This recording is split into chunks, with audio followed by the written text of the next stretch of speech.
Okay, I think we'll get started. If folks trickle in, that's A-okay.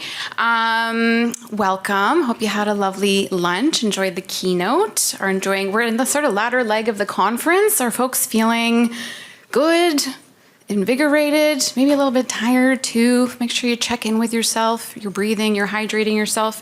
I always call this conference a bit of like a marathon, if folks are feeling this too. Before we get started, just because someone already asked what session this was, and to make sure you're all in the right room, the session we're in right now is entitled, oh, that's my words up there flashing, okay. Beyond the Classroom, the Role of Schools, Families, and Communities in Preventing Youth Homelessness. So hopefully you're in the right room. If you're not and the title sounds fun, you're welcome to stay. Yeah, but let's open up this session in a good way with a land acknowledgement. And so we'll just open up by saying that the 2025 National Conference on Ending Homelessness is being held in Tiohtià:ke on the traditional unceded territory of the Kanien'kehá:ka peoples. The peoples of the Kanien'kehá:ka Nation have lived on this territory since time immemorial. As traditional keepers of the land and waters, their culture and presence have nurtured and continue to nurture this territory. The Canadian Alliance acknowledges the many First Nations, Métis, and Inuit peoples from coast to coast to coast who participate in this conference and lead the work to end homelessness across Turtle Island. I just want to add for my own self that by the way, my name is Erica Morton. I'm your moderator for the session. Hello. I'm an uninvited guest on these lands. I work for a settler organization. And while we're asked to read these sort of land acknowledgements as a part of our moderating duties, I just want to take a moment to personally reflect on my own commitments and actions while I'm attending this conference to honor truth and reconciliation, and just share that while it's been important for me to take time while I'm here at this conference to learn and unlearn, and to just be very open to the different sessions, especially on Indigenous homelessness, to open my eyes, my mind, and my heart to the realities of what Indigenous peoples and communities are facing, and all the excellent and amazing work that's going on. That's great. What's far more important is what I take from this conference, and what I commit to and what actions I take after this conference. And so I hope you'll join me in reflecting on, one speaker, one moment, one quote that you heard, and take that with you to help you move forward after we all leave this conference together, to uphold and commit ourselves, those of us, again, who are uninvited guests on this land, to advocate for Indigenous people's self-determination, honoring the treaties, land back, and to truly walk the walk of reconciliation. So yes, hope you'll join me in that sort of reflection there.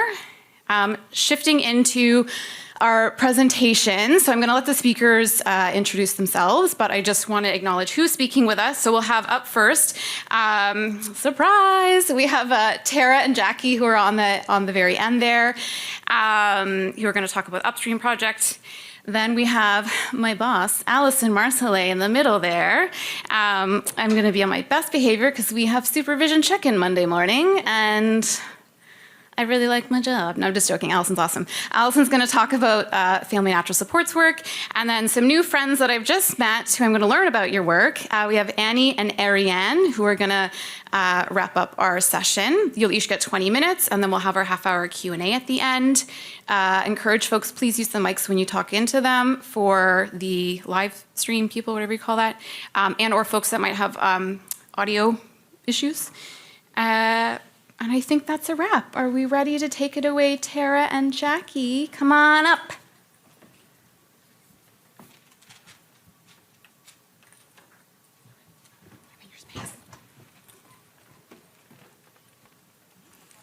Hi, good afternoon, everyone. My name is Tara, and this is Jackie, and we're both from the Canadian Observatory on Homelessness out of Toronto. And today we are talking about the initiative called Upstream Canada. Here's our agenda for the next approximate 20 minutes or so. First, Jackie is going to introduce Upstream Canada and then briefly describe the student needs assessment that is used to identify at-risk youth. Then she's going to highlight the importance of the education sector in the context of homelessness prevention. Then she's going to pass the podium off to me, and I will be providing a brief overview of the identified risk population. And then I'm going to dive into a brief summary of the methods used to analyze student educational engagement. And then I will highlight the, sorry, I'm just getting used to this.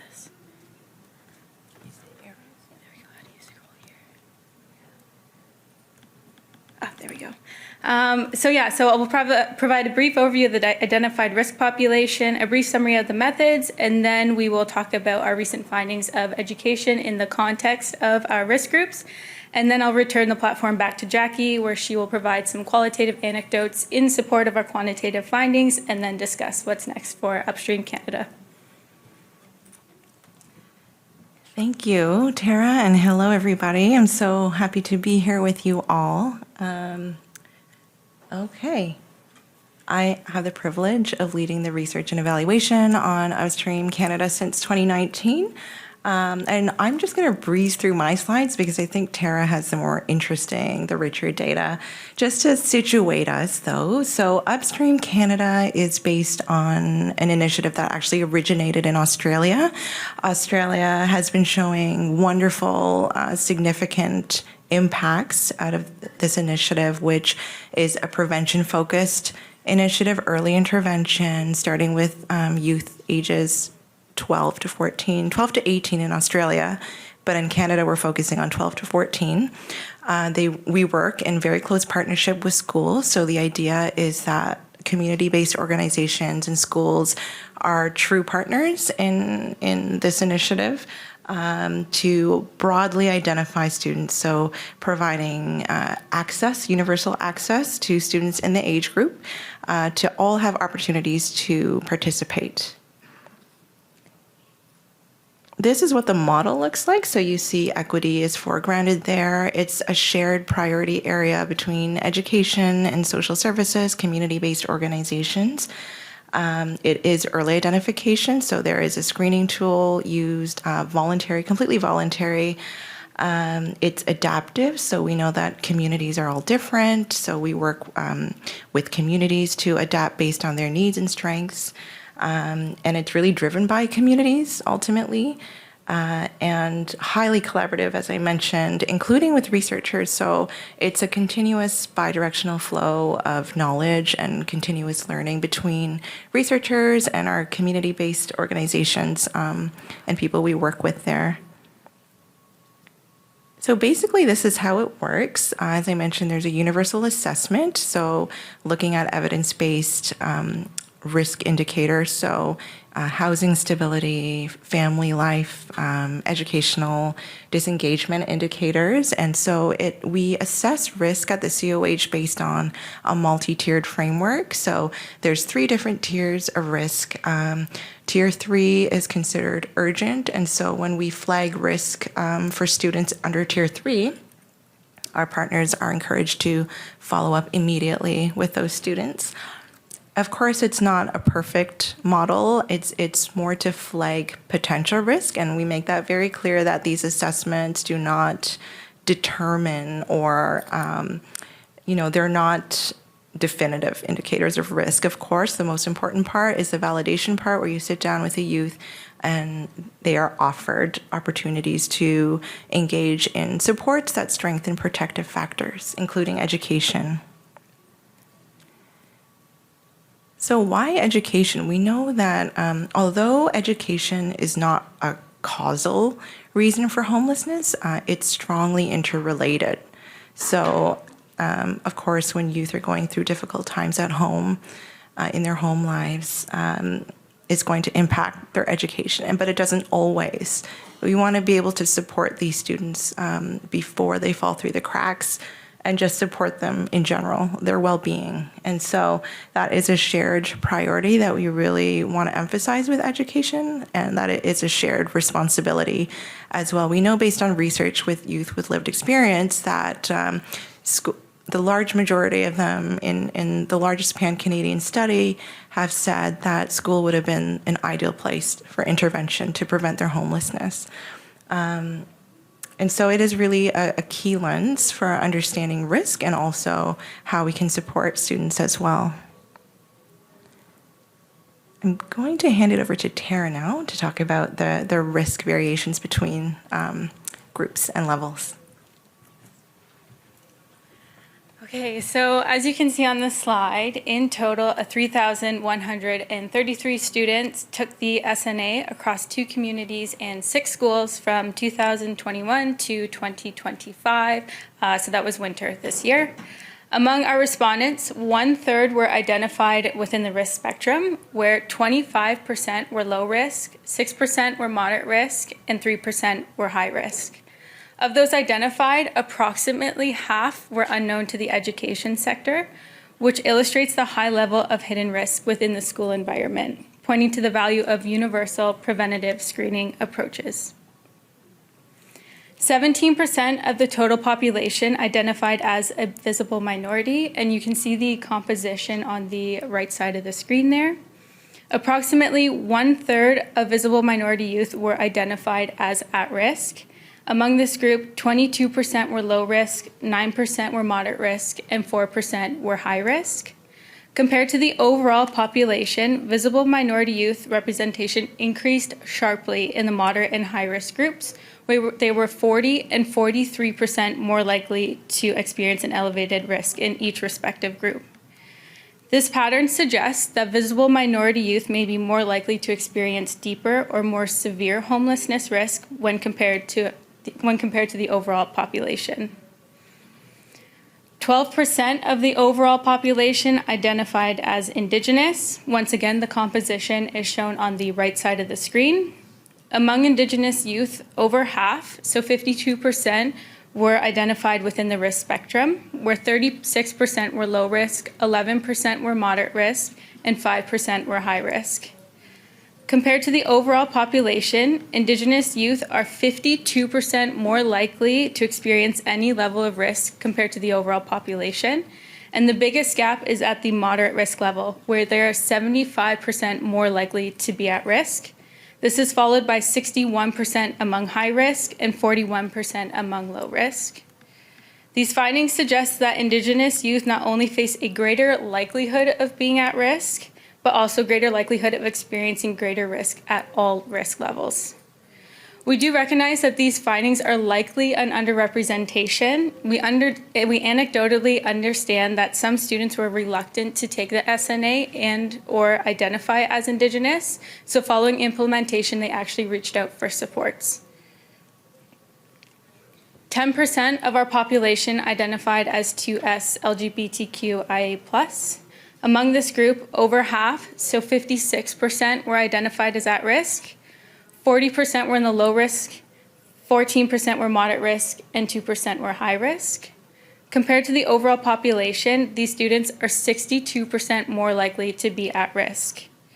Within specific risk groups, they are 58% more likely to fall into the low risk group, and more than twice as likely to be within the moderate risk group. These comparators show that these youth are significantly more likely to experience low risk or risk overall and more likely to experience moderate and low risk levels. Over the next 2 slides, I'm going to briefly run over methods, but if you have any questions, I'd be more than happy to talk afterward. So shown on the right side of the screen here, you see 7 statements. These 7 statements were used to group students into engagement levels.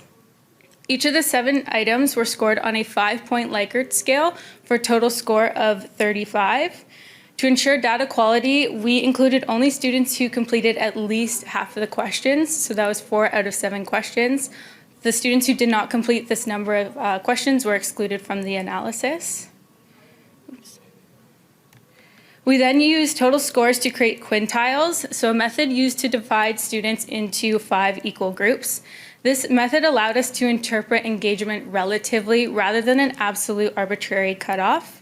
So instead of saying high engagement would be a score of 30 out of 35, we're actually saying high engagement is those who reach the top 20% of the quintile. So on the very far left side of the screen, you can actually see our distribution of data. And so this approach allowed us to spot patterns across subgroups, track disparities, and interpret the data within context. To analyze student engagement further, the 7 engagement questions were actually grouped into 4 distinct domains, which include work preference, educational confidence, bullying, and educational motivation. So shown on the left side of the screen, the 5-point Likert scale was condensed into 3 broader categories of agreement. So we first have general agreement, which comprised of scores of 4 or 5. Then we had neutral agreement, which was comprised of a score of 3. So neutral agreement represented some area of vulnerability. And then we had scores of 1 or 2, which indicated early warning signs of disengagement. The only domain where this condensed Likert scale didn't apply was for bullying. In this case, the Likert scale was condensed to a binary logic of yes or no. So for example, if a student said somewhat like me, so a score of 3, we believe that this was enough of an indicator that they were experiencing bullying. So for that case, scores of 4 or 5 indicated that no, I don't get bullied, and scores 1 through 3 were identified as yes, I do get bullied. So over the next 3 slides, I'm going to talk about the differences within the risk spectrum and their levels of engagement. And then on the 4th slide, I'm going to bring it all together and compare them to the not at risk group just to identify the true disparities that we see. So on this slide, we can see on the left that a striking 80% of high-risk youth were in the 2 lowest engagement categories, and 61% were disengaged. As engagement increases, their presence drops sharply, where only 3% were in the high engagement category and 6% were very highly engaged, for a total of 9%. When we look at the underlying factors on the left side of the screen there, we can see that nearly half state they prefer work over school, 1 in 3 report low educational confidence and bullying, and 1 in 11 report low motivation. So together, these responses highlight the depth and challenges that high-risk students face. But based on this data and what we don't fully see here, just for simplicity's sake, is that risk is very contextual.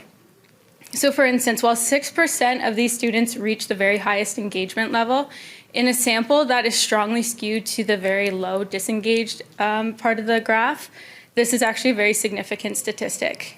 Likewise, while we see that 9% lack motivation, within our data we found that 81% actually express motivation and 9% are uncertain. So once again, this illustrates that for the most part, while there is a significant lack of motivation, at 9%, this is actually something we have to recognize that they are still motivated where 81% are, so there are systemic and structural barriers that they are facing. So on this slide, we see that 62% of moderate risk youth fall within the lowest engagement levels, with approximately half disengaged. Only 10% reach the 2 highest engagement levels. So this data tells us that while moderate risk youth aren't as disengaged as their high risk peers, they still tend to cluster around that lower half of the engagement spectrum. Their responses reveal that 1 in 3 prefer work over school and experience bullying, 1 in 4 lack confidence, and 1 in 11 lack motivation. These results show us that among moderate risk youth, disengagement is still a serious concern with minor differences compared to high risk youth. So for example, only 9% of high risk students reach the top 2 engagement categories compared to 10% among moderate risk youth. Likewise, 9% in both groups lack motivation, while overall motivation rates slightly increased from 81% among high-risk youth to 83% among moderate-risk youth. Similarly, both groups experience bullying at the same rate. On this slide, we see that nearly half of low-risk youth are disengaged, a total of 3 percentage point decrease from their moderate-risk peers. Once again, only 10% reach the top highest 2 categories. Among these responses, 1 in 4 prefer work over school and experience bullying, 1 in 5 report a lack in confidence, and 1 in 100 lack motivation. Within this group, the barriers to engagement remain significant with the exception of motivation. Lower students are much more motivated at 94% compared to 83% among moderate risk youth and 81% among high risk youth. Altogether, however, this suggests that even a low risk of homelessness, disengagement is pronounced. On this slide, we're going to pull it all together and include the not at risk group to show the discrepancies. So starting with the chart on the left there, we can clearly see that educational engagement decreases as risk increases. Across all risk groups, a large share of risk students fall into the disengaged category, from 46% to 61%. Spearman's rank order correlation, so highlighted in red there, highlights that this is a statistically significant moderate relationship. So this means that this isn't a random trend in the data, but this is a meaningful pattern. In contrast, students not at risk show a different pattern. They present a much wider distribution of data, and they also have the largest proportion reaching the very highest engagement level and the smallest proportion being disengaged compared to other groups. Looking at the responses, we can see that engagement-related challenges, including confidence, preference for work, and bullying, increase steadily with risk, with a particularly sharp jump from the low risk to the not at risk groups. We also see that moderate and high risk students experience the greatest lack in motivation compared to their low risk peers. However, significant proportions within these groups remain motivated, suggesting that disengagement isn't a lack in desire, but structural and systemic barriers make it difficult to stay engaged.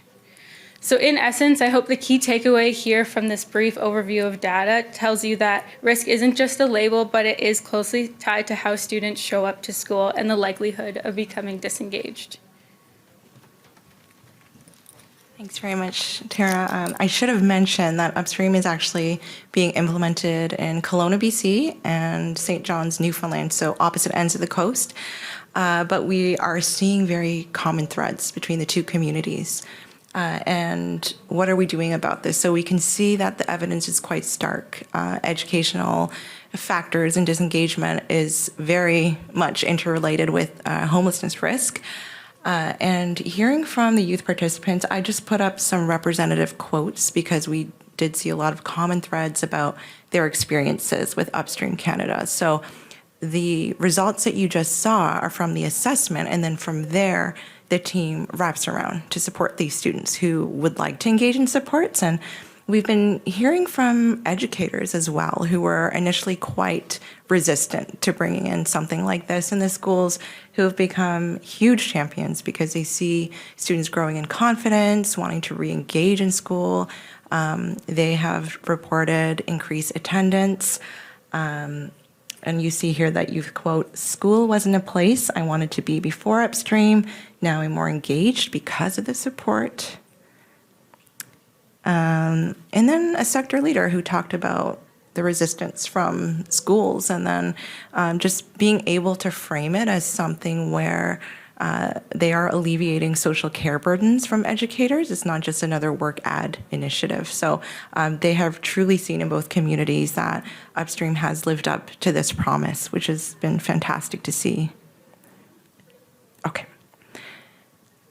And here again, just talking about the hidden risk issue. This educator talking about how these students wouldn't have been identified otherwise, silently suffering. I guess the surprise from educators about the impact it's had, and how students are finally able to connect to prevention-focused approaches instead of being reactive with crisis. So, and then the access issue, that it is located in schools so that youth feel comfortable and able to connect with supports when they otherwise wouldn't have been able to.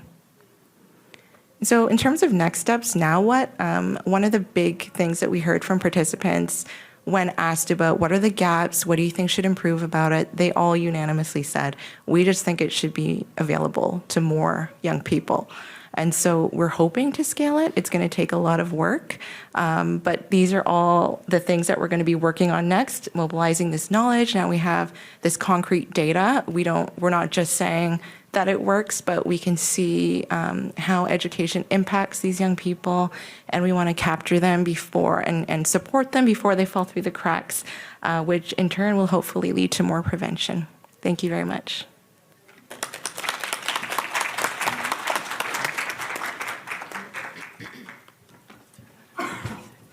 Thanks, Jackie and Tara. That was fantastic. Are there Kelowna and or St. John's folks in the room today? No, okay. Well, if you want to talk to Jackie or Tara about doing Upstream in your own community, come and chat with them after the session.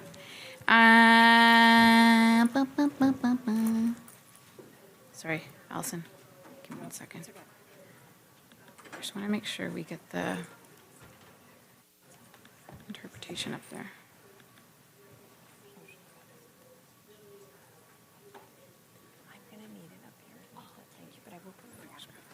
Okay. Up next is Allison. Take it away. 20 minutes. Yeah, got it. Hi, everyone. Just give me a moment to set up. My notes are not on the slides because I work on them till the very last moment. So let's see if I can do this in tandem. Wish me luck. Okay, wonderful. Okay. Hi, see, I'm a perimenopausal woman and I can't see up close, but I can see perfectly well far away. So now I'm gonna do a lot of this. Apologies. My name's Alison Marcellet. My pronouns are she and her, and I'm responsible for operations at the Canadian Observatory on Homelessness. I am a queer woman. I am a white settler with French and Irish ancestry. I want to apologize to all the French people in the room. Clearly, my last name is French, but my family has been anglicized over the decades, so forgive me. I don't usually present. My role at the COH is not to actually do anything, but to help others do the things. But my colleague here, Dr. Ahmed Bonakdar, had 4 presentations at this conference, and I said that was unreasonable. I said, give me one of your presentations. So he did. He prepared all the slides, all of the data, everything. I took one look at it, and I completely changed it. It's not because of him. I just wanted to talk about something that resonated a little bit more with me. So whatever you read in the program, I'm really sorry that's not what you're going to see today. I'm choosing to focus a little bit more on equity and reconciliation. That resonates with me. I hope it resonates with you. I did ask Ahmed to come in case anyone has any questions about what you thought you might hear. He's here for that. Okay. All right. Okay, so I'm here to share findings from a developmental evaluation. I can't do this. Okay. I'm just going to try and read it like this. All right. I'm here to share findings from a developmental evaluation of Family and Natural Supports, or FNS program. It's a national homelessness prevention initiative led by the Canadian Observatory on Homelessness and our very close partner, Away Home Canada. So for those of you who don't know, FNS helps young people who are at risk of or currently experiencing homelessness, and it helps them stay safely connected to their families, friends, and other natural supports. So instead of relying solely on shelters, the program focuses on rebuilding relationships, strengthening connection, communication, and creating stable living arrangements with people who care about the young person. By supporting both youth and their families, FNS helps prevent homelessness and promotes long-term stability and belonging.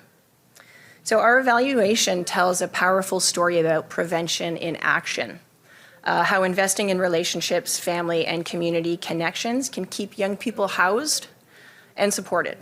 And that part we already knew. We already knew that this was a promising intervention. But what we discovered that we weren't maybe necessarily expecting and are now trying to tease out and better understand is a story about equity and reconciliation. Sure. About how culturally safe, youth-led practice can disrupt colonial and systemic inequities that continue to push certain youth into homelessness.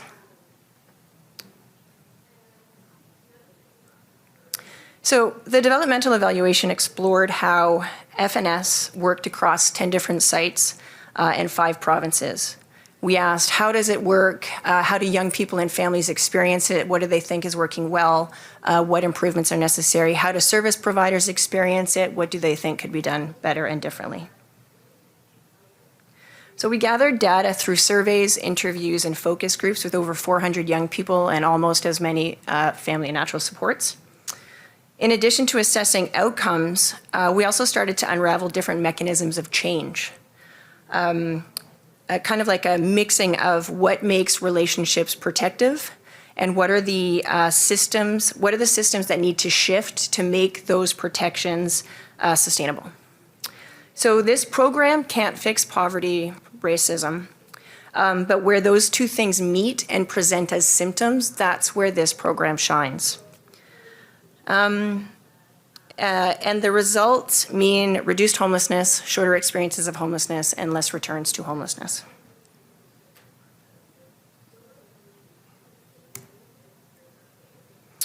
So traditionally, youth homelessness has been treated as an emergency issue, we all know that, through shelters, crisis beds, short-term interventions, but those are reactive and not preventive. And FNS flips that logic. It recognizes that many young people at risk of homelessness have existing family or community relationships that, if nurtured and supported, can prevent disconnection. So this model says, let's stabilize relationships before a crisis happens or quickly after a crisis happens. It's a systems intervention disguised as a relational one, connecting prevention to belonging, not bureaucracy.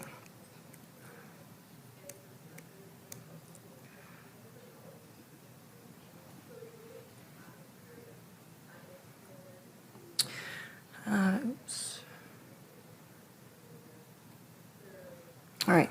So across sites, 407 young people and 391 family or natural supports took part. And the demographics tell us something really critical. Over a quarter of participants were Indigenous, more than half identified as queer, 2/3 had not finished high school, and over half reported poor mental health. So in other words, the program reached the youth who are overrepresented in homelessness. Those that are living at the intersection of multiple structural inequities: colonialism, racism, poverty, social exclusion.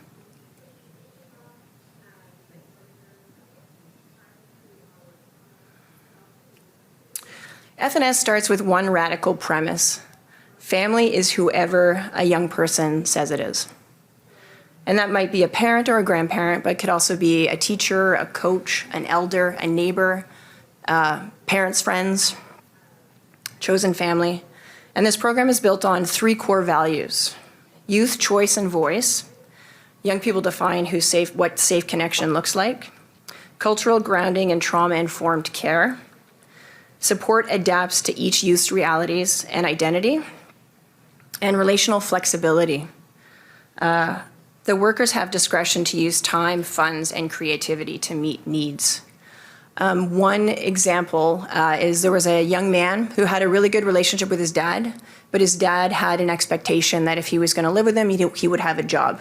So it was a safe place to live. There was a rule attached to it.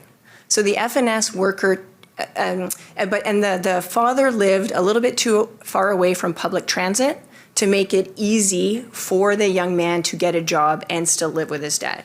So the FNS worker took money and bought a bike for this young man so he could bike to public transit and then get to the job. His dad loved the idea. It worked out. So the FNS worker used a little bit of money and a lot of creativity to keep this young man housed. So it's not just a service delivery, it's relationship-based prevention rooted in dignity and agency.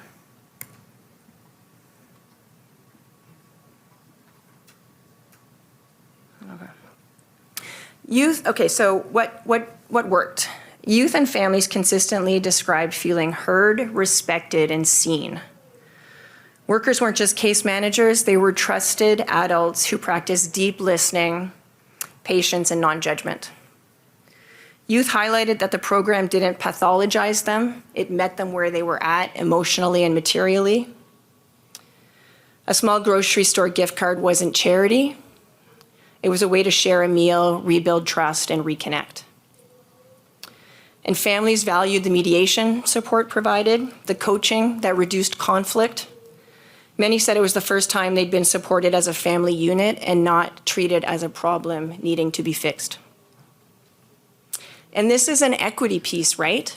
Because racism produces poverty, poverty produces stress, stress creates conflict, conflict creates rupture, rupture potentially leads to homelessness.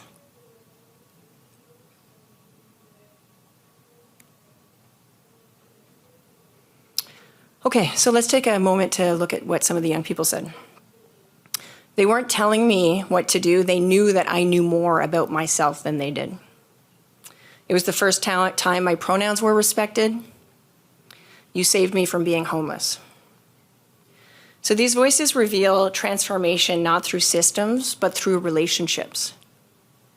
Affirming spaces where identity, safety, and love coexist. And for many, this was the first time they both felt seen and supported as individuals and as a family unit.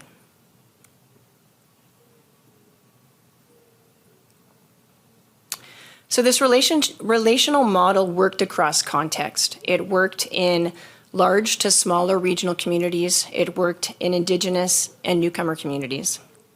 It's also very cost effective. It's about $15,000 per young person per year compared to shelters, healthcare, corrections. And most importantly, sites show that prevention can be operationalized. By embedding FNS into youth service hubs, working with schools and community centers, it becomes part of the ecosystem, not an add-on.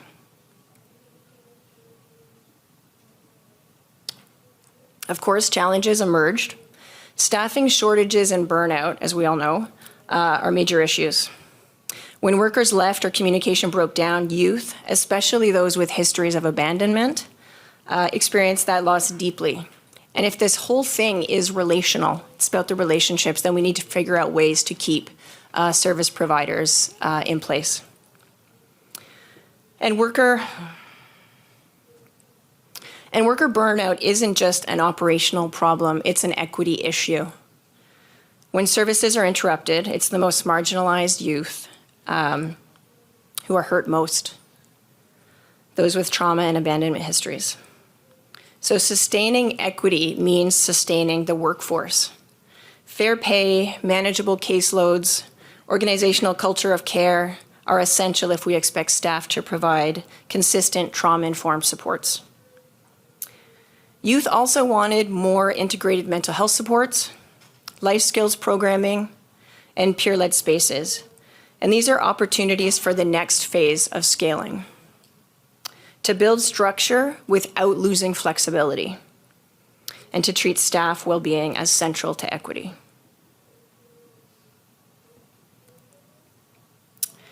The research identified overrepresentation of Indigenous and queer youth, those living at the intersection of multiple social inequities.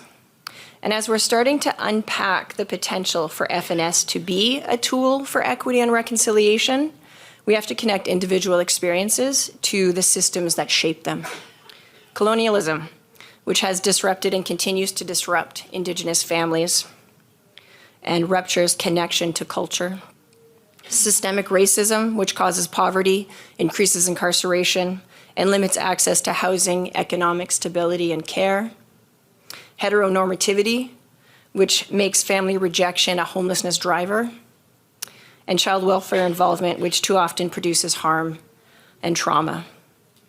So if we start positioning FNS as an equity and reconciliation practice and not just as a culturally safe one, that strengthens FNS's legitimacy as a systems change model.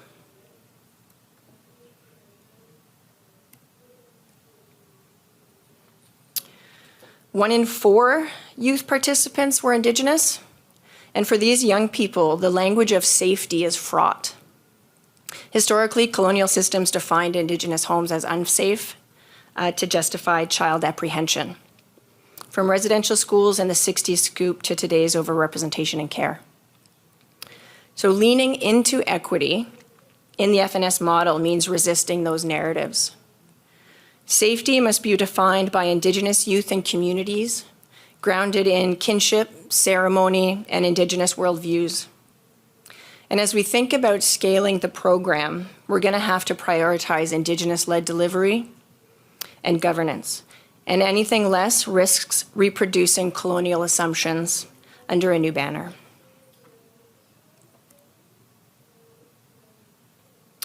Over half of FNS participants identified as queer. And for many, this was the first space where their identity was respected, where pronouns were used correctly and chosen family was validated. Oh, thank you. My lovely partner just told me the slide did not follow me. So these small acts of affirmation are powerful protective factors. They reduce suicide risk, prevent family rejection, and foster belonging.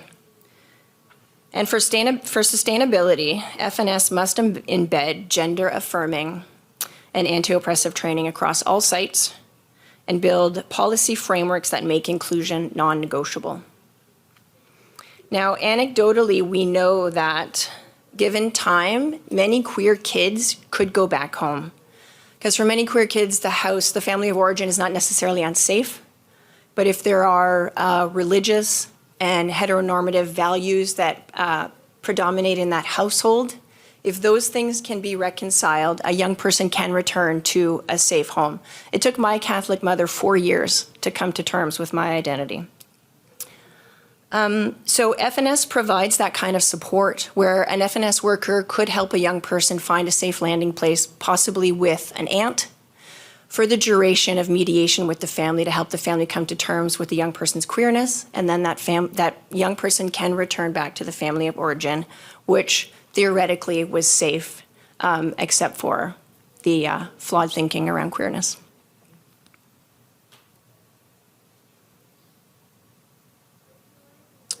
Sorry, I feel like I'm not really using the little extras you added to my presentation. I'm just skimming over that. My apologies.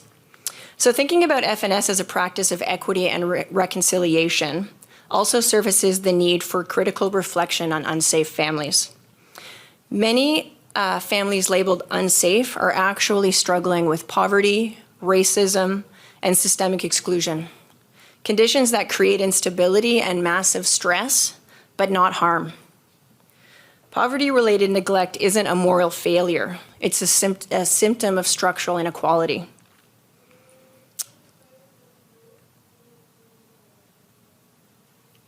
And an equity lens requires that we avoid pathologizing families experiencing poverty. Instead, the focus should be on addressing systemic barriers, building up families' access to resources, and supporting parents and caregivers alongside youth. And FNS is uniquely positioned to do this by offering flexible funding, relational supports, and advocacy that helps family meet basic needs and strengthen connections. So FNS helps reframe these families as capable and resilient, given flexible resources and tools to communicate under stressful conditions. And that's what equity looks like in practice. So on the one hand, while we do need to problematize the labeling of racialized families and families living in poverty as unsafe, and reunification is often seen as the gold standard, but that's not always appropriate. For young people who have experienced abuse, reconnection may not be safe. So FNS, therefore, isn't a reunification program. It's a relationship program.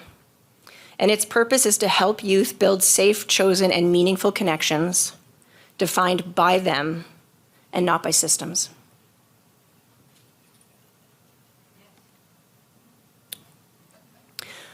So equity can't live at the story level.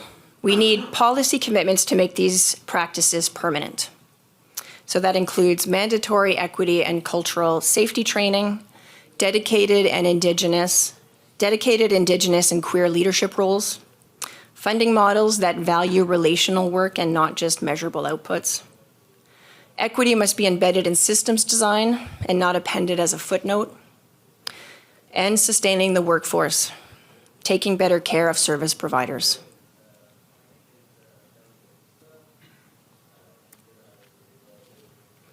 Policy implications are clear. Scale FNS nationally through youth hubs, engagement with schools and child welfare systems. Invest in equity training as infrastructure and not pilot. Highlight the return on investment, $15,000 per young person per year versus $50,000 to $80,000 in the shelter system. And center prevention as a key strategy for equity, reconciliation, and systems change. This isn't just social investment, it's fiscal and moral responsibility. So FNS is a proof of concept. Prevention works when equity is at its core. It demonstrates that prevention is possible and that reconciliation can be practiced through service design. It redefines success, not as fixing youth, but as reweaving relationships. It shows that equity isn't abstract. It's operational, measurable, and transformative when embedded across policy and practice. For the homelessness sector, this is a paradigm shift from managing crises to transforming systems. I started by saying that we were not expecting to see such a strong connection to equity. It's probably more that we weren't looking for it. But we definitely need to spend a lot of time reflecting on this. We need to spend a lot of time reflecting on this and working with partners who know more about equity than we do. But I feel confident about one thing: equity should not be an add-on. We're seeing that this is the foundation of FNS and probably of any prevention framework worth its name. FNS has the potential to be a living practice of equity and reconciliation. It resists colonial narratives that devalue Indigenous families. It tackles system inequalities that lead to families being deemed unsafe. And it centers queer identity as belonging, not risk. And it treats youth as experts in their own lives. So if we're serious about ending youth homelessness, I think this might be a way to do it. Through relationships, through equity, and through systems that choose care over control. Thank you.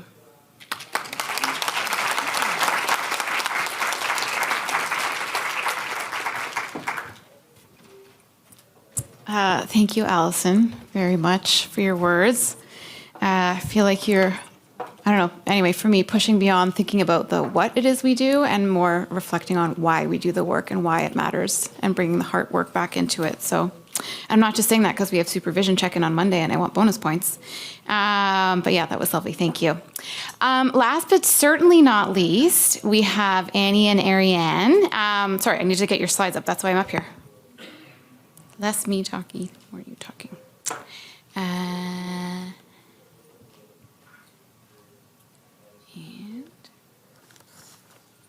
okay, ready? Okay, and I'll be right there.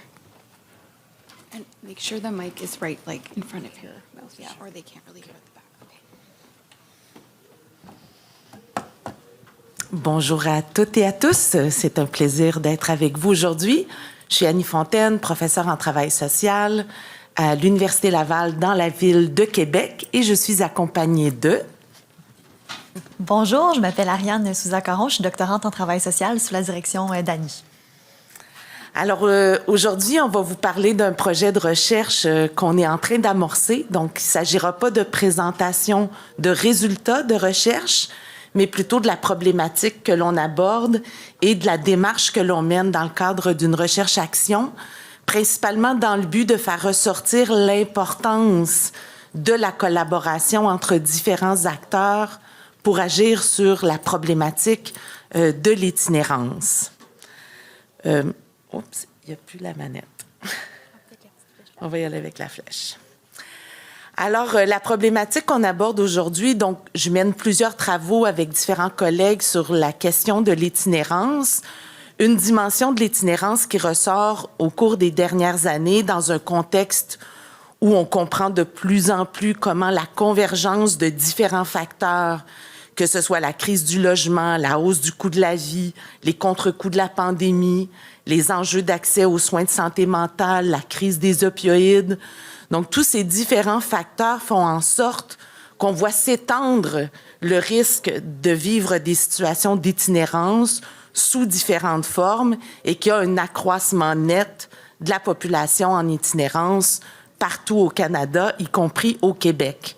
Ce qu'on constate, c'est non seulement un accroissement de l'itinérance, mais aussi une diversification des visages des personnes qui se retrouvent en situation d'itinérance et également une présence dans des lieux où on ne s'attendrait pas à percevoir, à voir des réalités associées à l'itinérance, dont le contexte universitaire.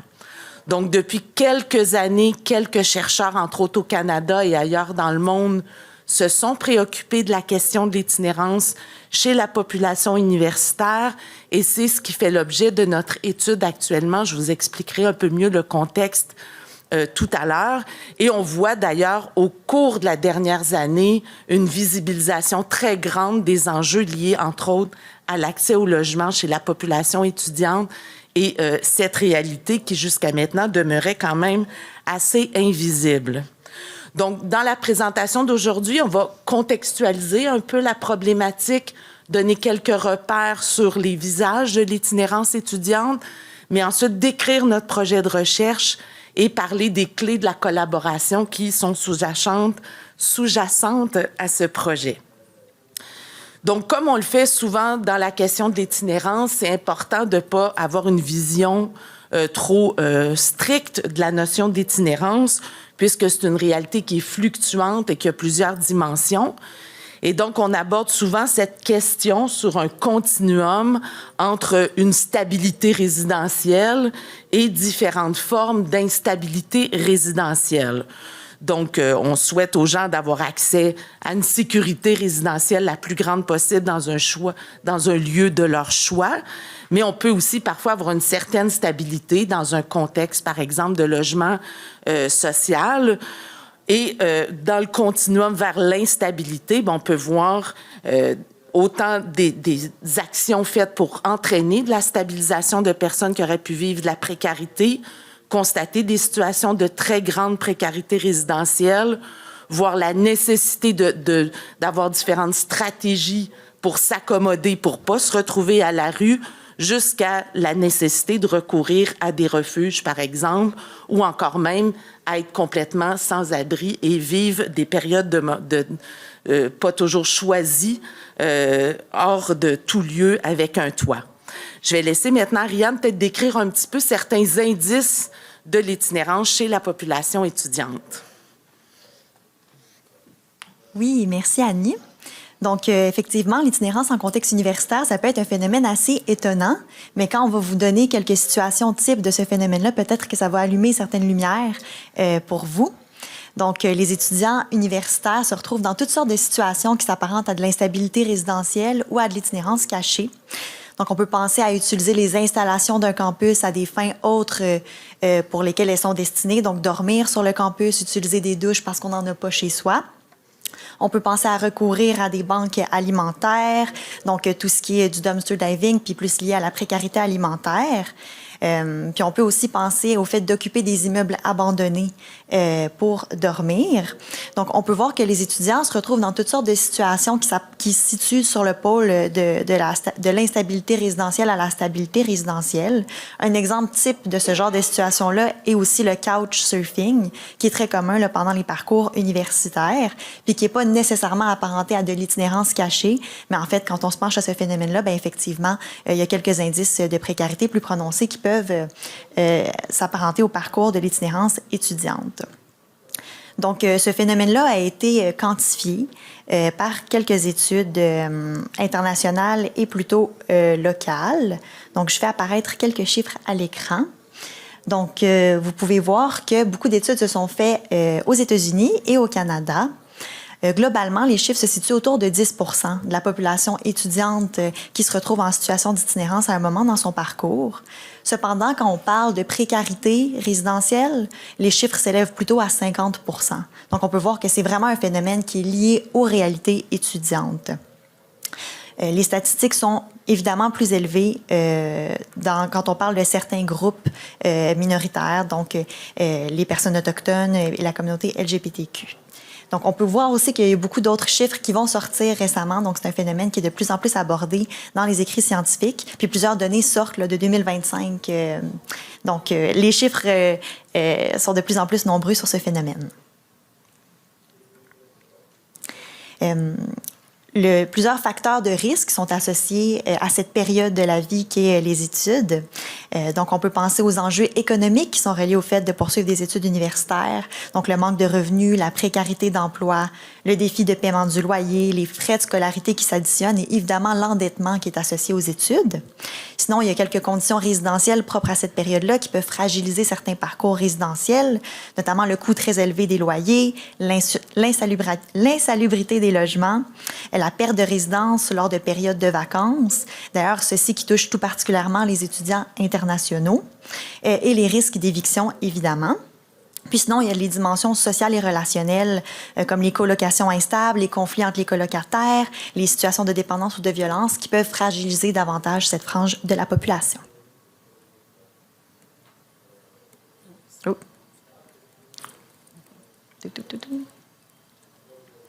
Alors, l'itinérance en contexte universitaire, c'est un enjeu intersectionnel. Donc, on peut concevoir l'itinérance globalement comme un enjeu intersectionnel, mais ce phénomène-là aussi l'est. Donc, il touche particulièrement les populations autochtones, les populations LGBTQ. Aussi, les étudiants de première génération à aller à l'université sont tout particulièrement touchés par ce phénomène. Et aussi, les étudiants qui ont vécu de l'insécurité alimentaire et résidentielle au cours de l'enfance. On peut aussi penser aux enfants qui ont eu un parcours en protection de la jeunesse. Les étudiants de troisième cycle sont aussi plus susceptibles de vivre cet enjeu. Et le punch, c'est que les étudiants internationaux sont une frange très importante des personnes qui sont fragilisées pendant ce parcours. Puis évidemment, l'itinérance en contexte universitaire amène plusieurs conséquences pour les personnes qui la vivent. Donc, on peut penser à l'interruption des études, l'épuisement du réseau social, les dépendances relationnelles et abus, isolement et insécurité alimentaire, et j'en passe. Donc, vous pouvez voir tous les impacts que ça peut avoir sur les personnes qui vivent ce phénomène. Alors, quand on parle souvent d'itinérance étudiante ou d'itinérance en contexte universitaire plutôt, ça peut surprendre certaines personnes parce que ça peut être contre-intuitif de se dire que les personnes qui sont rendues à l'université, elles aussi peuvent vivre la précarité alimentaire. Donc, on peut se questionner sur c'est quoi les narratifs qu'on associe aux études universitaires, puis pourquoi est-ce que l'itinérance semble divergente par rapport au contexte universitaire. Donc, il y a plusieurs narratifs qui tapissent notre imaginaire social, notamment celui qu'on pourrait appeler le Starving Student Narrative. Donc, ça, c'est le narratif social qu'on a que pendant les périodes universitaires, c'est normal d'être pauvre. C'est normal de manger des ramen, c'est normal d'être inconfortable, c'est normal de ne pas être dans une situation stable en termes résidentiels. Donc, ça vient banaliser puis peut-être invisibiliser les réalités d'itinérance étudiante. Puis sinon, d'un autre pôle, il y a la pression liée à la performance qui est liée au privilège d'être à l'université. Donc, on est chanceux d'être à l'université, on fait partie d'une élite et donc, on n'est pas censé être touché par tout ce qui s'apparente à la précarité. Donc, il y a vraiment cette tension entre deux imaginaires qui se choquent, qui fait en sorte que c'est surprenant quand on parle d'itinérance en contexte universitaire, malgré que ce soit une réalité qu'on connaît tous. Donc ça amène évidemment beaucoup de stigmatisation, de sentiments d'échec, de honte, d'angoisse associés au recours aux services.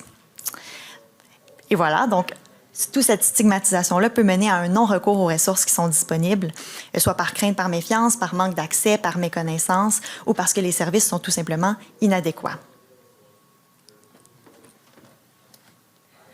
Merci, Ariane. Donc, c'est vraiment cette problématique, la prise de conscience de cette problématique qui nous a amené à souhaiter faire une recherche sur ce sujet. D'abord, à l'Université Laval, pendant la pandémie, vers la fin de la pandémie, un comité a été mis en place pour traiter de la question de l'itinérance, autant dans la facette de l'occupation des espaces sur le campus par des personnes qui ne sont pas nécessairement étudiantes, mais qui viennent utiliser des équipements qui relevaient certains défis sur le campus, que cette préoccupation-là de l'itinérance chez les étudiants. Donc, on a réuni différents acteurs au sein de l'université pour réfléchir comment on pourrait travailler ensemble pour agir sur ces différentes dimensions. De cette initiative collective d'un comité à l'université, on a choisi de mettre en place un projet de recherche-action. Donc, on a obtenu une subvention du CRSH, donc le Conseil de recherche en sciences humaines du Canada, afin de pouvoir mener une recherche-action sur ce sujet-là en croisant les expertises des gens à l'université et aussi du milieu communautaire. Donc, cette recherche-action vient d'être commencée au printemps dernier. Elle est elle est constituée comme une étude de cas au sein de l'Université Laval, mais on a un réseau de collaboration élargi dans d'autres universités pour partager des réflexions et voir comment ça se transpose aussi dans différents contextes.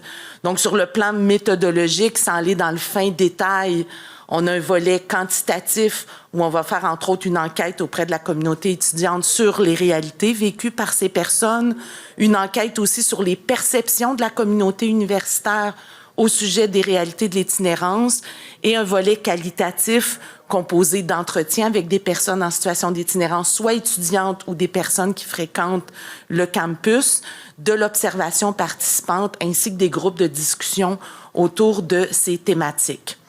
Donc, les objectifs de notre étude, c'est de mieux comprendre le phénomène d'itinérance en contexte universitaire, autant les réalités vécues par les membres de la communauté étudiante, mais aussi les réalités associées à la cohabitation sur le campus avec des personnes en situation d'itinérance qui fréquentent les espaces. On souhaite aussi, dans le cadre de cette recherche-action, documenter, appuyer différentes initiatives pour mieux agir sur ces enjeux. Donc, pour mener ce projet, on a instauré une gouvernance vraiment partagée. Donc, le projet émerge du comité dont j'ai parlé au départ, donc du comité de réflexion sur l'itinérance, au sein duquel on a créé aussi un comité de pilotage qui est composé d'une équipe de 7 co-chercheurs, donc principalement de l'Université Laval, mais aussi de l'extérieur, dont ma collègue qui est assise derrière, Sue-Anne McDonald. On a une équipe aussi de professionnels et d'auxiliaires de recherche, plusieurs partenaires internes à l'Université Laval, le service de sécurité prévention, la direction des services étudiants, le service des résidences, les associations étudiantes, ainsi que des partenaires communautaires, dont un organisme qui fait du travail de rue dans le secteur environnant l'université, le regroupement des organismes communautaires en itinérance de la Ville de Québec et le réseau Solidarité Itinérance du Québec, qui est fortement représenté dans le Congrès présentement. Plus largement, on a un réseau collaboratif interdisciplinaire, interuniversitaire, intersectoriel qui inclut plusieurs chercheurs d'autres disciplines à l'Université Laval, dans d'autres universités québécoises et dans des universités canadiennes, ainsi que différentes instances au sein de l'université qui vont être graduellement impliquées, par exemple la bibliothèque, le Bureau des premiers peuples, le Bureau international, etc., et plusieurs organismes communautaires qui œuvrent auprès des populations dans nos secteurs, ainsi que la Ville de Québec et les établissements de réseau de la santé et des services sociaux. En arrière-plan de notre démarche, il y a l'idée que les universités ont un rôle à jouer dans la question de l'itinérance, bien sûr en développant de la recherche sur différentes facettes de l'itinérance, mais aussi de façon plus globale, les universités ont une mission de contribuer à l'amélioration de la santé et du bien-être des populations, élément qui a d'ailleurs été signé dans la Charte de l'Okanagan en 2015. Donc, plusieurs universités se sont engagées à contribuer au bien-être de leur propre communauté, mais aussi plus largement au développement durable dans la société. Et à l'Université Laval, il y a aussi une déclaration d'engagement qui a été préparée en ce sens. Parmi les pistes d'action qui ressortent déjà des écrits jusqu'à ce jour et des discussions avec les acteurs, donc il y a l'idée qu'il faut davantage faire de recherche, faire des portraits des réalités de l'itinérance, mieux comprendre les facteurs, mieux comprendre les besoins. Une priorité est vraiment de travailler à la sensibilisation et à l'éducation populaire. On s'entend de plus en plus que la question de la stigmatisation est à la fois une cause et une contribution à l'engrenage de l'itinérance, un frein à la lutte à l'itinérance. Donc, dans notre recherche, la question de la stigmatisation est vraiment centrale. Contribuer aussi à ce que les étudiants connaissent mieux les ressources environnantes. Il faut aussi que l'université appuie les actions qui permettent d'agir sur les déterminants sociaux de la santé, le logement, les supports sociaux, les soins santé mentale, l'accès aux soutiens financiers et alimentaires. Et enfin, il faut travailler vraiment dans une logique inclusive qui prend en compte les enjeux intersectionnels qu'on a mentionnés, que nos collègues aussi précédemment ont mentionnés. Donc, avoir cette lunette, mais aussi travailler dans une perspective intersectorielle. Donc, toute l'importance de sortir de la logique de silo. On l'entend dans plusieurs communications tout au long de la semaine, cette nécessité-là de travailler ensemble à partir de différentes perspectives. D'ailleurs, c'est à ça que je vais accorder les quelques minutes qui restent, les 3 petites minutes qui restent. Oui, exactly. Donc, toute l'importance d'avoir une perspective intersectionnelle, mais aussi les défis de travailler ensemble, parce que c'est un mot-clé heureux de dire « faut qu'on travaille ensemble », mais c'est pas toujours aussi simple qu'on le souhaiterait. Donc, pour être capable de travailler ensemble, il faut d'abord converger vers une vision commune. On part avec des postures différentes, des lectures différentes, des préoccupations différentes. Il faut utiliser les recherches-actions entre autres, comme une occasion de mettre en dialogue ces perspectives pour être capable d'élucider d'abord nos intérêts respectifs et de co-construire des buts auxquels on adhère collectivement. Il faut être capable de coproduire aussi un monde commun. Donc, croiser, donc pas juste additionner nos expertises, les croiser, les mutualiser, s'enrichir mutuellement. Et donc, pour ça, il faut d'abord reconnaître la valeur de chacune des contributions, mais aussi les contraintes respectives des uns et des autres. Il faut également, pour arriver à faire tout ça, développer un langage commun. On prend pour acquis qu'on se comprend, mais au-delà de la langue, français ou anglais, nos disciplines, nos perspectives, nos acronymes font en sorte que souvent on ne se comprend pas. Donc, il faut vraiment prendre le temps de comprendre d'où parlent les personnes, quels sont leurs référents, leur système d'interprétation. Par exemple, dans le comité, ceux qui proviennent de la sécurité versus ceux qui travaillent en milieu communautaire partent pas du même langage, des mêmes préoccupations. Il faut pouvoir l'expliciter pour être capable de comprendre pourquoi on dit les choses comme on les dit, les mettre en perspective. Il faut aussi s'engager dans une action commune. Les gens deviennent fatigués de se réunir juste pour parler. Ils ont besoin qu'il y ait de l'action. En recherche, souvent, notre temporalité est différente des acteurs de terrain. Donc, il faut que le cours de la recherche puisse, chemin faisant, produire des résultats qu'on va mobiliser pour faire avancer les choses. Et enfin, il faut également se doter de structures, de moyens, de mécanismes pour donner forme, pour donner de la concrétude à cette démarche et le plus possible le faire dans une dynamique d'horizontalité, ce qui implique de prendre le temps de faire les choses. Et sur ça, il me reste 15 secondes, donc j'ai pris le temps que j'avais pour vous présenter. Merci de votre écoute.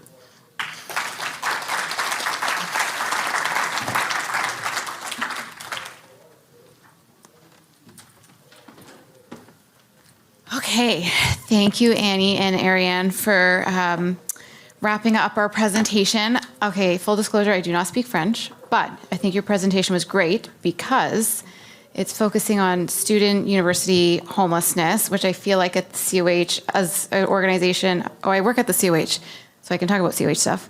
We focus on youth homelessness, but I feel like not so much university student homelessness, right? So there might be some nice conversations we could have together, and maybe we could share some of your research work.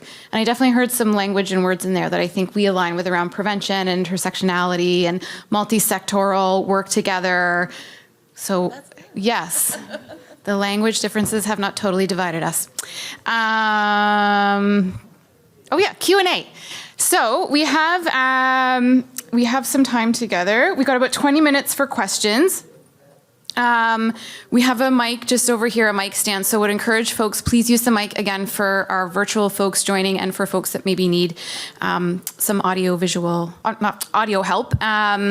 So, lovely crew, you're not off the hot seat yet, hang in there for the Q&A portion.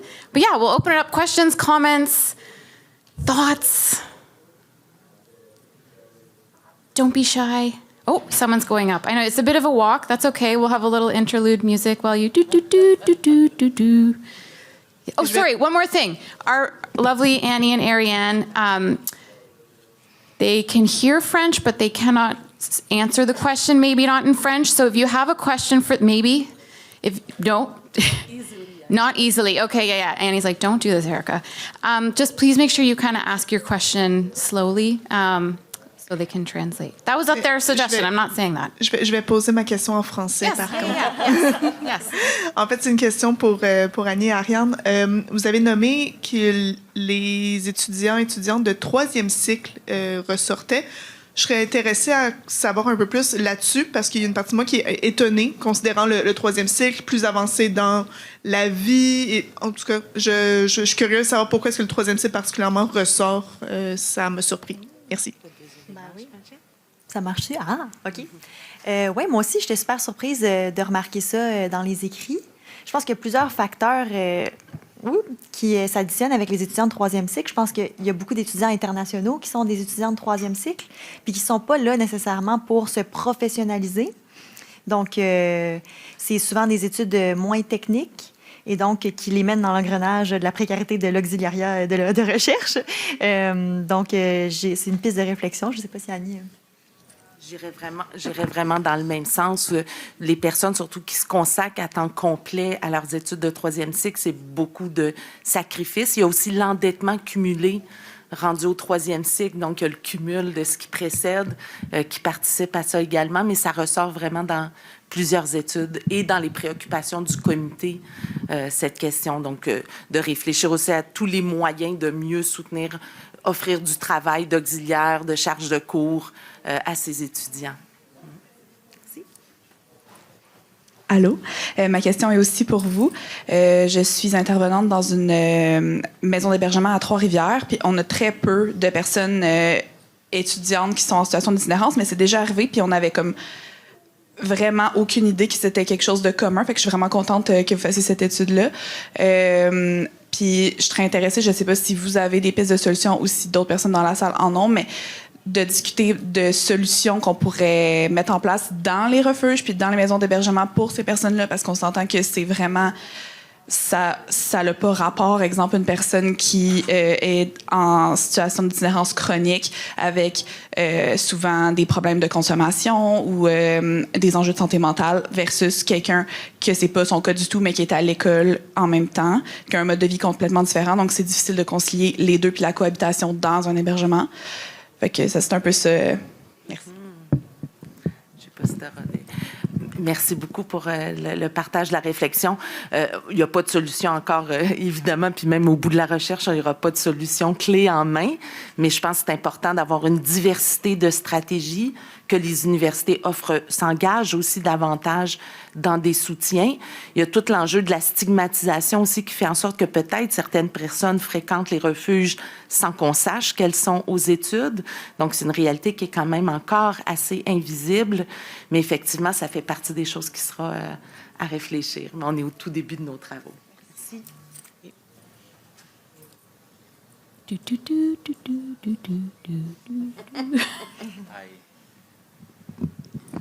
Hello, everyone. I just have a question. It's mostly related to the concept of play. I'm someone who's heavily invested in sort of, being equipped in terms of knowing about the positive effects of play and the psychology behind play and the neurological benefits associated with that. So just for the panel, I was just wondering if you have any sort of idea or recommendation for how the ethic of play can be used as a way to mobilize youth to be prevented from becoming homeless and entering that circumstance.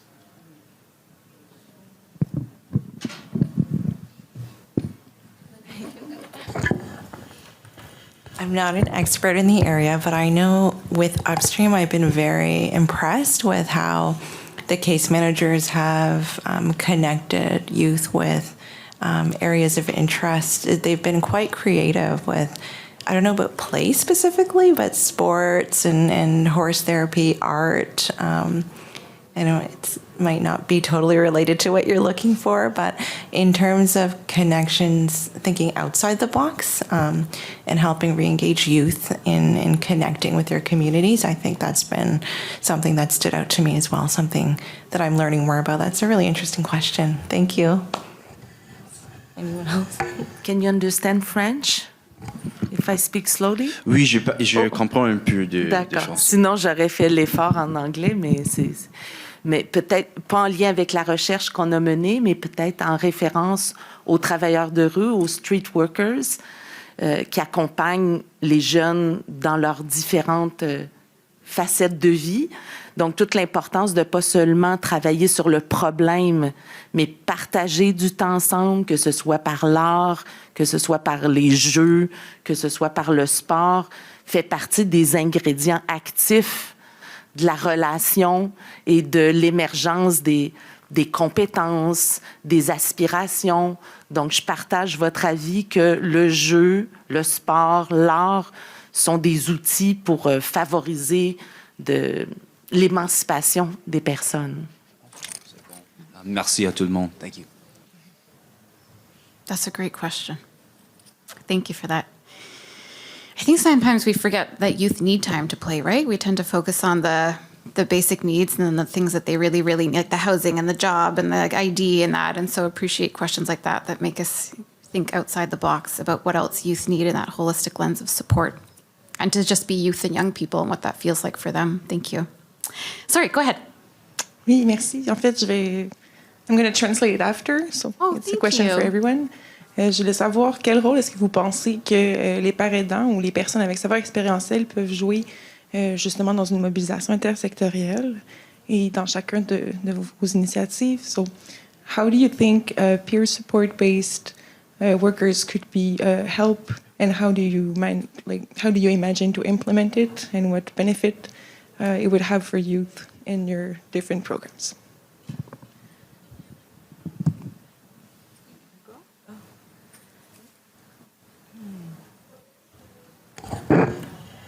Peer support, if I'm understanding, the role of peer support workers and as part of the wraparound support care for the young people that's an interesting idea. You know, I don't think they're really doing that right now, and I'm not sure that I understand the case management piece as well. It's not really my background, but I'm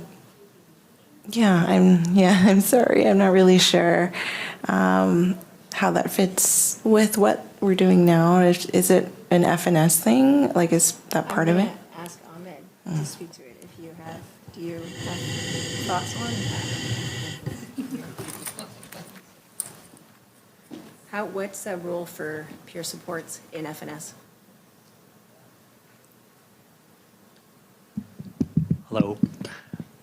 So in terms of peer support, I think some of the things that actually youth have told us is that they wanted more opportunities.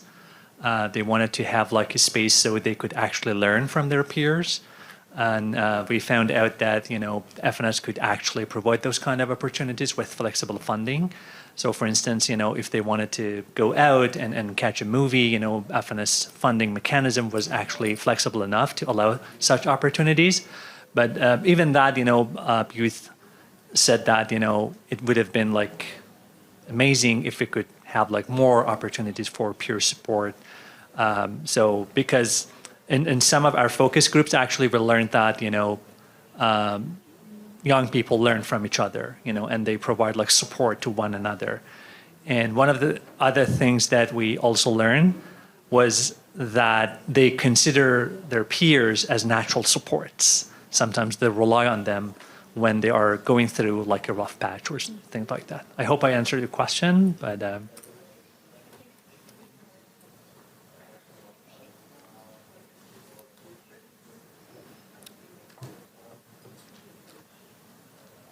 yeah, that's a good question. I think, in terms of like how service providers need to incorporate that kind of peer support into their line of work, or is that what you're...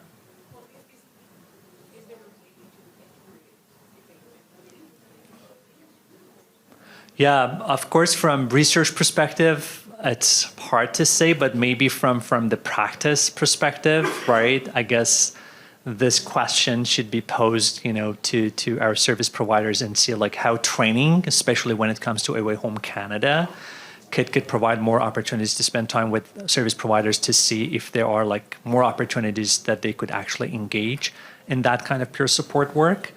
But this is definitely something that we let them know to incorporate into their training. if that makes sense.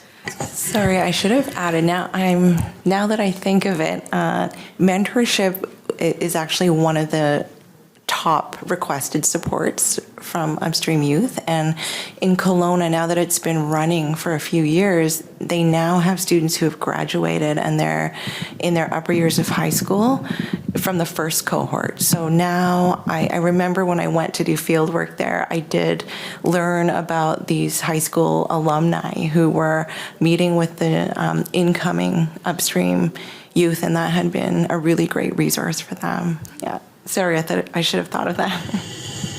Good. Thank you for your question. Awesome. Peut-être juste pour compléter, dans le cadre de notre étude, au point de départ de l'initiative, il n'y a pas nécessairement des pairs dans le noyau initial, mais dans le processus, il y aura des groupes de travail qu'on appelle plutôt des chantiers. Et déjà, quand on a parlé de l'étude auprès, entre autres, des associations étudiantes, même de certains collaborateurs, nommaient que de leurs propres étudiants vivaient des situations d'itinérance et souhaitaient contribuer à la recherche. Donc, probablement que par ces chantiers, nous, on veut faire émerger des choses qui se prendront en main par les associations étudiantes ou d'autres structures. Et nous, par notre démarche, on va documenter leur processus. Donc, ce n'est pas notre initiative de faire ça, mais ça fait partie des pistes qu'on pense qui risquent d'émerger effectivement de la démarche. Bonjour, j'ai un couple de questions et un couple de réflexions aussi. Moi, je travaille dans la rue ici à Montréal. Puis la question s'adresserait justement pour vous. Puis je me demandais, est-ce qu'il y a des services universitaires qui existent spécifiquement pour la population qui est à risque d'itinérance? Pour le moment, il y a pas c'était complètement sous le radar de l'université, le sujet de l'itinérance. Jusqu'à l'émergence de notre comité, les gens étaient surpris de cette question et parlaient, par exemple, de précarité alimentaire, de défis de logement, mais ne voyaient pas nécessairement l'engrenage de ces facteurs-là qui peuvent mener jusqu'à des processus de désaffiliation, voire d'itinérance. Donc, il n'y a pas de service pensé sous l'angle de la prévention de l'itinérance, mais le fait de réunir ces différents acteurs, les résidences, ceux qui travaillent au service psychologique auprès des étudiants, là, amène à de mieux en mieux comprendre. Donc, commence à plus réfléchir, comment poser des actions, développer des services qui pourraient éviter cet engrenage vers l'itinérance. Donc, je ne sais pas si ça répond à votre question, mais pour le moment, il n'y a pas de service pensé comme ça, mais ça commence à être dans la réflexion. Je pense justement que c'est quelque chose d'important à penser parce que nous autres, on remarque de plus en plus dans notre service d'hébergement des étudiants au cégep et à l'université.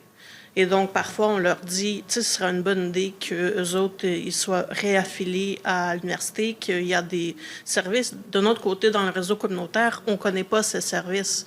Ça se peut qu'il n'y en a pas, tu sais. Fait qu'on ne sait pas parfois où trop les référer parfois. Puis, il y a quand même une réalité importante, c'est pour des jeunes qui viennent étudier ici sur des visas étudiants. Ce que nous remarquons, c'est que la raison réelle de leur venue au Canada n'est peut-être pas nécessairement de faire les études, mais c'est une porte d'entrée importante dans un pays où ils peuvent ensuite demander l'asile. Mais c'est des jeunes qui se ramassent à la rue assez rapidement et malheureusement, une fois qu'ils ne sont plus aux études, ils tombent beaucoup dans l'itinérance, dans la consommation. On a eu des personnes, des jeunes qui malheureusement ont passé de statut étudiant à consommateur en dedans de 6 mois, même pas. C'est quelque chose que j'ai remarqué, puis c'est quelque chose qui me touche personnellement.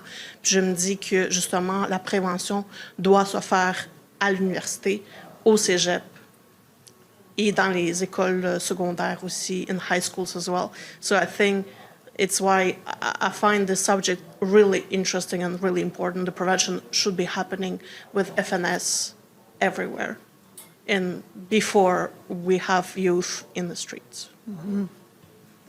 Well said. Well said. Thank you. We have time for another question, comment. Oh, one more person going up. Hi. My name is Susan Davis. I'm the director of the BC Coalition of Experiential Communities, which is a sex workers organization. I'm going to present a little later in this room about housing exclusion of sex workers. But I couldn't help but listening to the FNS discussions about families being better for each other and those kinds of things, think about another issue that plagues our community, which is child apprehension. We hear a lot of talk about intersectionality when it relates to racism and people being against queer communities and those kinds of things. But with estimates of 70% of sex workers being single parents and other estimates showing a minimum of 169,000 people with lived experience in sex work in Canada,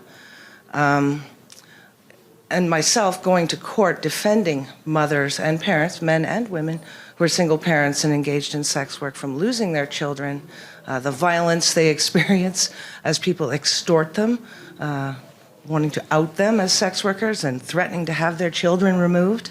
If any of this has ever crossed your minds when you're thinking about families being better together, and if sex work is something, if a parent is a sex worker, that doesn't mean they're automatically bad.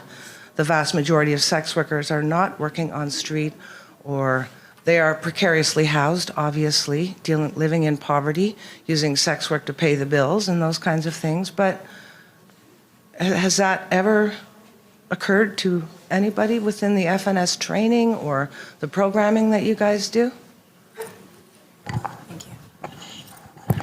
Ahmed, I'll let you follow up if I get this wrong, but I don't know that we specifically look at sex workers as a group that we're studying, although, of course, some of the people we would talk to through FNS would be sex workers. And from a research perspective, and thinking about them so our partner organization, Away Home Canada, they do all of the training and technical assistance. We just feed them the research and evidence-informed information that they then use to create the trainings. So that might be a question directed to them. But Ahmed, do you have anything specific from the research that could answer the question? Can you go to the mic, please, Ahmed? Yeah. Okay, I will just say that in Child Protection Acts, which are provincial across the country, it specifically says at risk of prostitution, which is open to interpretation in all kinds of horrible ways. And I just think that it's something important that you guys should be thinking about, given the outcome, not only for the child who's separated from a loving parent.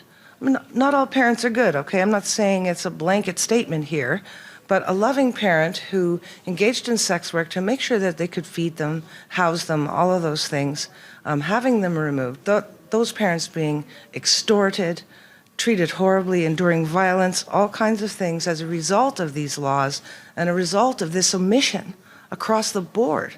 At everything I've been to at this conference, intersectionality, queer communities, racism, but this is a massive problem, and we are named in these laws. It doesn't say Indigenous families, in law, Indigenous families are unsafe, but it does say sex workers are unsafe. And it's an automatic thing to take them. And the outcome for the parent and the child, I don't have an answer, unfortunately. No. I think one of the things I was trying to get at my presentation is that, so we can't fix poverty or racism, and also layering in misogyny. We can't fix misogyny. The reason that sex work is, illegal is because of misogyny and patriarchy, right? Because there's predominantly women who do the sex trade.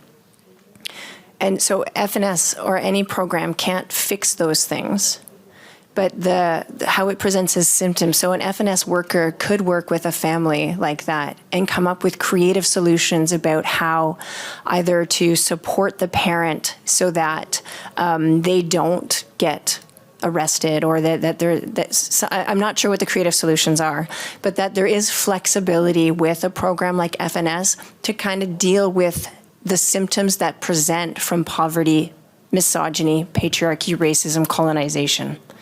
So I don't have an answer necessarily, I think, but looking at those systemic drivers and trying to be creative about how we can protect safe families, I think is a big equity piece. Sure, especially since sex work is supposedly decriminalized now, right?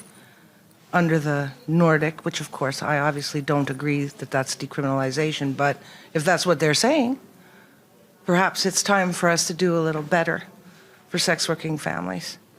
Thanks. Thank you for that question. Thanks, Alison.